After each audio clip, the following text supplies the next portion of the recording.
আমার মনে হয় যে বিএনপি আমাদের যে একটা জেনারেশনাল ট্রানজ্যাকশন হয়েছে এই জিনিসটা ফিল করতে পারতেছে না। কীরকমভাবে আপনারা দেখেন, বিএনপি মনে হয় এখনও সর্ব অবস্থা 2001 থেকে 2006 সালেই আছে।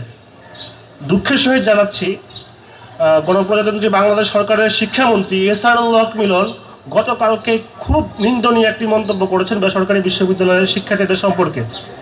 তিনি বলেছেন যে বেসরকারি বিশ্ববিদ্যালয়ের শিক্ষার্থীদের বা বেসরকারি বিশ্ববিদ্যালয়কে সেই পরিমাণ ছাড় দেওয়া হবে যাতে হলি আর্টিজানের মতো জঙ্গিবাদ সৃষ্টি হয়। আসলে বিপদ যখন কাটা যায় মানুষ তখন অহংকার হয়ে ওঠে। এই এহসানুল হক মিলন গত 17 বছর কোথায় ছিল? যে বেসরকারি বিশ্ববিদ্যালয়ের শিক্ষার্থীদের অবদানের জন্য তার দল ক্ষমতা, সে আজকে পাঞ্জাবের জগতে একটি বিশ্বস্ত নাম শাবাব এথনিক ওয়্যার শিক্ষামন্ত্রী, সে তাদেরকে জঙ্গি বলতেছে।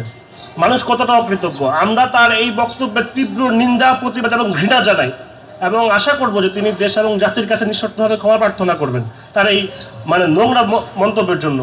হাসিনার ভূত সরকারের কোনো কোনো জায়গায় ভর করছে। হাসিনা যেরকম প্রত্যেকটা জায়গায় জঙ্গি দেখতো, এখন এই সরকারের কিছু লোকের মাথায় সেই একই ভূত ভর করছে এবং সব জায়গায় তারা জঙ্গি খুঁজে বেড়াচ্ছে।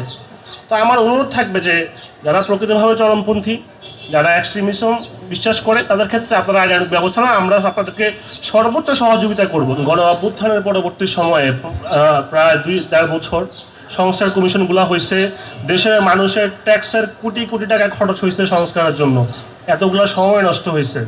তো শুধুমাত্র আপনাদেরকে ক্ষমতা দিয়ে দেওয়ার জন্য তো এতগুলো সময় নষ্ট করা হয় নাই, এতগুলো জীবন নষ্ট করা হয় নাই।